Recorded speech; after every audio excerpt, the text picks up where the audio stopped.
Alrighty, hello everybody. Welcome to the next episode of So You Want to Play Competitive Fortnite. We're going to be talking about attack in the box. I'm going to do something different than the last episode. I'm going to break this episode apart probably into like 3 to 4 sections just because 41 minutes is a long old video, and when I initially recorded this it was close to an hour. So maybe I'll do like 3 to 4 episodes. But right now, this is all about attack in the box, and we're just going to cover some general tips to start off with. So the first one is confidence and constant pressure, and that's about, when you're pushing somebody, you want to make sure you have a lot of confidence. Because if you're confident in yourself, in your ability to kill them or hit your opponent hard, then it'll actually happen because you believe that it will, and then you're good enough, you are, and you'll make it happen. So you have to have confidence when you're pushing your opponents, and with that confidence, you have to use it to apply constant pressure. And what that means is, if your opponent is boxed up over here, you have to be shooting from far away like this, or if you're up close, you have to be careful not to get boxed. But, pickaxe in different builds, maybe you go up top, you attack down here. Just be constantly applying some sort of pressure to your opponent, so they're not able to heal up, or so they aren't able to run away or whatever. Because when you're pressured, it's easier to make mistakes because you're panicking, you're nervous, like, oh god, I gotta run from this guy, he's trying to like psycho me, and maybe like you'll forget to build a wall somewhere, and then or you'll mess up your edit a few times, and then you'll end up dying because you're being pressured and you make mistakes. So in most cases, it's better to be the one attacking than the one defending, unless you prefer to be defended.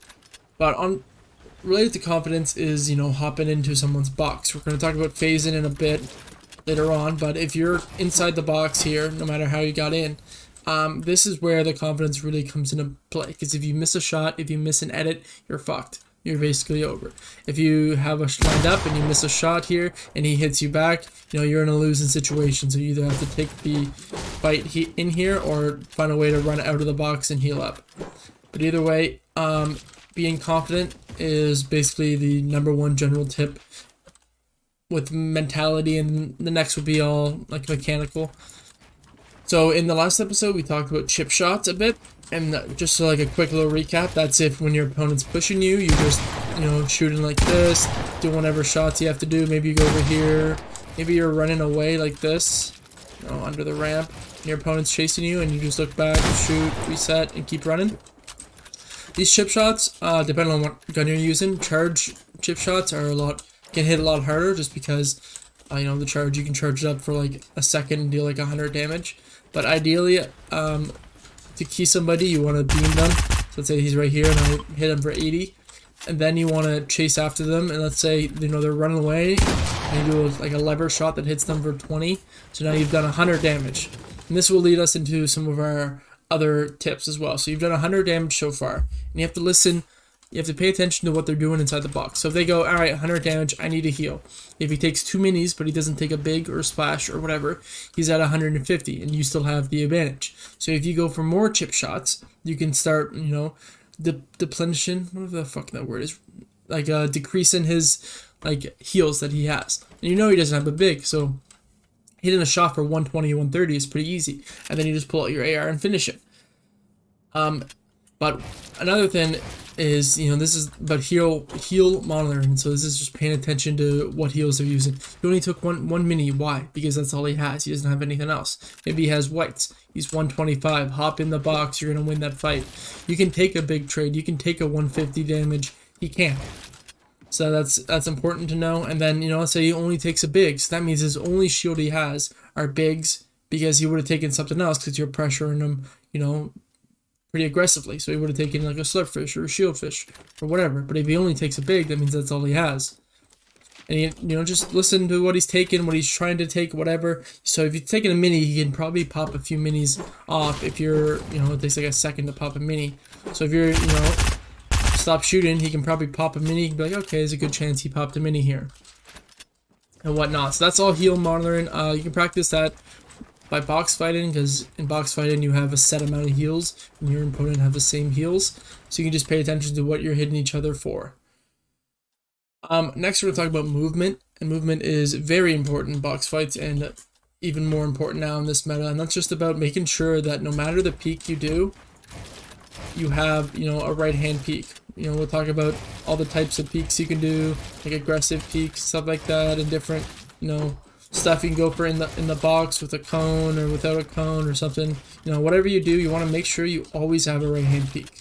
Now, quick little recap, if you don't know what a right hand peek is, that's just when Fortnite is like a right person, third person view. So if I peek like this, I will see my opponent before he sees me because the camera is pointing to the right. So I can shoot him like this and come back before he can even really get a shot out on me. That's why in a lot of cases you want to make sure you have the right hand peek and your opponent has the left hand peek. So movement is all just really about, if you go for an edit, you just move to wherever you want to go. It's a little bit more difficult on edit on release because if you know, go like this, you just want to edit, hold it, and then, you know, go for the shot or whatever. So another general tip is, or a general mistake that a lot of people do, is they drop down on stairs or cones. If I'm pressuring this guy, and I'm above, let's say I'm above, a lot of things people do is they just drop down like this. And that's the worst thing you can do, because what we learned in the last episode is it's pretty easy to get a box on somebody. And now you're fully boxed. You might own the stair here, which you might be able to do a stair flip. And if you might try to attack, you know, this wall out, he can just break this, and now you're fucked because you're completely inside his box. And that goes the same if you drop down on a cone. So let's say I'm dropping down on a cone here, he can literally just go cone this and wall me off again. Again, I own the cone, but I mean, you can just shoot it and then he takes it back, and then you're fucked. So you don't want to be dropping down on cones or stairs. You want to be attacking by a different angle.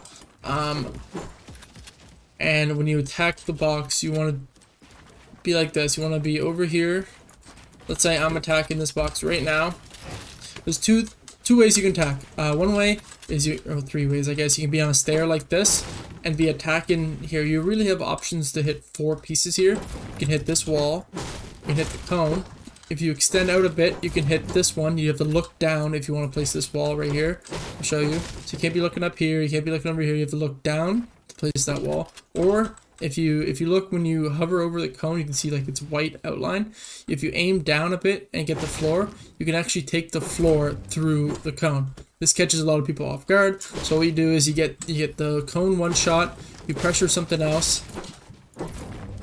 Let's say he's thinking you're about to hit the cone again, and instead you hit the floor. You take the floor, take the cone, and then you go for an edit. So that's a good thing to do.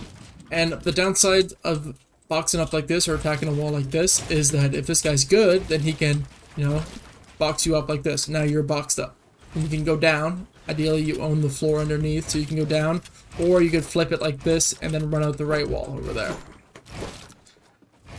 But if you wanted to do that type of attacking the wall and stay protected, then you might have to fully box up already, do an edit like this, and then start attacking the wall. The downside with this, you know, you can open up like this. You can even place, you know, walls here.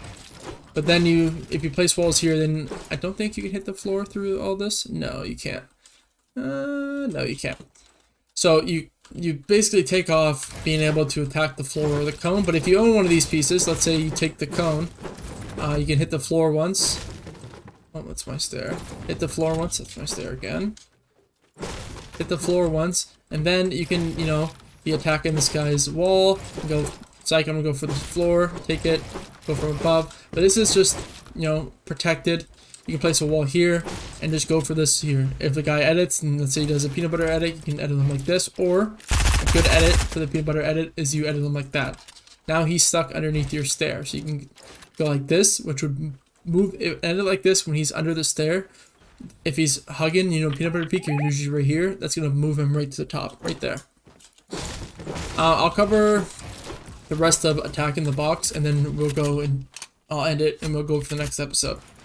So the other way you can attack a box is similar. You place a cone here, wall here, and then now you have a little bit more like angles you can work with, because instead of being straight up like this, it's to the side. So you almost have like more ways you can, you know, don't hop down like that. But you have more ways you can be like attacking from or whatever. Again, you probably would want to box up fully so you own it all. So even like can you do this edit here? No, you can't. You know, doing something like this and placing this here so you know he can't get the right hand peek on you. And the thing is that if he edits this, you reset right away. Reset, and then that's really, you can even go like, let's say he's does a peanut butter peek. You might be able to sneak an angle in like this, but you might have to do like just this type of edit and just see if you can sneak an angle in like that. Break that wall there. Can I place the wall there? Fire. But this is another way to do it with the cone. In most cases, a good player would realize if you don't have this stuff here. You'd be like, you look to see what pieces he doesn't own, and then you box them. And then you go for the shot, whether, you know, it's a peanut butter peek or whatever. We're kind of diving into the defensive stuff, which is what I'm better at. But, you know, part of this series is just so I can also get better at all this stuff, because, you know, I'm not the best player in the world, but I do like to learn about all new stuff. Now, the next way to attack, again, you always want to be attacking from diagonally like this. If you're going to be, again, like you're always, no matter what corner you're on, you always want to be attacking the right wall, because then you give yourself a right hand peek on most of his edits. Like if he goes like this, you still have like a right hand peek. You just have to make sure you reset the wall fast enough here. So this one is just without a stair or anything here. The downside is you can only attack the two walls unless you go from like a completely different box. So this would just mean pickaxe in here, you know, trying to take this wall, and then you go for an edit if you got it. But usually what happens is you come up to pickaxe it and he edits right away and hits you. So you want to reset as soon as he edits. So if he does an edit, no matter what the edit, you just reset and hold it right after. You make sure you hold it right after you reset. So if he does an edit like this and you reset it, if you notice, the wall's on one shot. So let's say he does the peanut butter peek, I reset it, and he just takes the wall right away. Now he owns this wall, and I have to fucking run for the hills, because now he has a peek on me.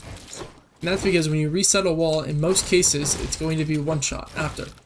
Look, so let's do an edit, reset, one shot. The bigger the edit, the longer it takes to like rebuild. It's like this reset 31, just a window reset. No, I have to wait for it to fully heal. But the bigger, like the more space is available, then the more the edit will be one shot after. And depending on like if he's doing something like he's like literally doing this, the wall, look how weak the wall is. Literally down to 1 HP. You can sneeze on that and break it. I guess that also kind of jumps into another tip, which is about actually we'll talk about that later. We're just talking about right now about attacking stuff. Or attacking the pieces. So that's how you can attack the walls and the roofs all together. Now let's just go just about the roof and the floor. So again, always attack like this, unless you're trying to phase in, which we'll talk about later. But let's say you want to attack the roof here. Usually, you know, it's pretty easy to hold it, and you can tell if somebody's attacking the floor. You can hold the floor actually, because you can usually tell, because if you look when I break the floor breaks. But in a box fight, it might be really hard to pay attention to that. So you can hold floor or cone if they're inside the box. If you notice that they don't have a piece in, you can phase a piece in, which we will talk about later, in probably the next episode. Or, you know, if they're going for an edit, you can stare them. But the only way the stare will work is if they're underneath it, like this. In most cases, you know, if they're inside the box, you can cone it or stare it. Let's say they have a cone in there. In most cases, they're going to win the peek off, because what they might do is this jump here, they might just go and reset like that. And that's going to be a hard shot to hit. Another thing they might do is place a wall and then cone you. And now, if they go up, they already own this. You're stuck. You might not even notice the cones here. And then you're going to get boxed and you're fucked. So what you can do to counter all that is, if you're coming to attack this, you build a box fully, so you want all this. You can go on a cone if you want, it doesn't really matter. And you can start attacking here. So let's say you get the cone. Usually if you get the cone, they're going to make an edit. You can reset. You can hold a window, hold a right hand, and see if you can go for a peek. You could go up here, and like shooting down, it's a lot harder, because you'll almost always be in a right hand peek, or like a left hand peek, and they'll get a right hand peek. So if you're really going from above, it's really just about finding the right angle, catching your opponent off. I mean, if you think about it, if he owns the floor here, you can see if you can bait out the edit So, you know, you bait out with the pickaxe here. You're like, oh, and then you wait, and then he might edit, and then you just shoot. Because if you catch him out with the pickaxe and he edits, you have a free shot on him. Because you don't have to take out your shotgun to shoot, and he does after he edits. So that's about attacking from above. Most times when I attack from above, I hit the floor first. If you get like quick enough, you can almost fully like get it like off the rip. I mean, obviously, if I'm gonna be attacking the box, I'm gonna be like, come on, and I just get it. You know, it's gonna be pretty obvious. But even just hitting it once and then finding the critical, so when you run back, you only have to. Okay, well, come on. You only have to just hit the critical and it'll work. I think that will cover, where we got almost at 15 or 16 minutes. I think that will cover just, you know, attacking right now, attacking the box. Talk about pre-firing, crosshair placement. Yeah, we can talk a bit about crosshair placement just to get this 20 minutes. Crosshair placements is important in every aspect in almost every shooter game. It's just making sure you maintain head height. So if I'm attacking this box here, you know, just look at your own head height's right here. But it's also with Fortnite, because they can edit the terrain, you also have to know what type of edits they're doing here. So if they do a window edit, chances are they're going to be on the other side. Probably, you know, they won't do that like right here, and they're going to crouch, peek, and shoot you like this. So what you can do is wait for them to do it, and you can watch them through the wall, and you're not even predicting, you're just timing it.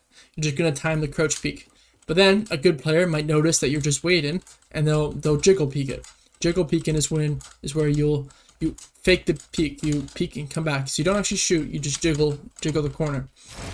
You know, if they go for an edit like this, they're gonna do the same thing. If they go for a peanut butter edit, depending on if there's a cone in the box or not, most cases there is. Usually they're positioned here. You jump up and to the left like this. So if you notice, the heads are right about here. So if you see this edit, you can flick right up to the top. You know, this is the flick here. And if you time it right, because remember you can see through here in most cases, you shoot up, you get a free pump on them. If they go for an edit like this, they're going to be behind. Boom, like once you know all the edits people can do, then you know where they're going to position themselves and how you can use that to place your crosshair. Crosshair placement will kind of dive into piece control, which is about, you know, watching, predicting where your opponent's going. You know, if you take this wall, chances are he's going to run, you know, and you can piece him up like this. Oh, he's going to the back. You know, boom, or whatever you want to do. But I think we're going to talk about piece control, phase in, edits you can do when you take the wall, and maybe, yeah, that's probably it. Then the third one we'll talk about inside the box fighting, and how to practice W keying efficiently. Final little thing. then. Last video popped off. I think we're very close to 300 views, which is fucking nuts. If you're somebody who's not subscribed, you know, it would mean a ton if if you subbed, if any of these tips helped you, or, you know, you're becoming a better player, you know, drop a sub, drop a like. If you didn't like the video, drop a dislike, tell me why you don't like it. That's completely okay. If you think any of my tips are wrong, you know, drop a comment. If you want to message me about anything else, my Discord will be in the description, and you can just make a comment or whatever. Yeah, hope you guys enjoyed.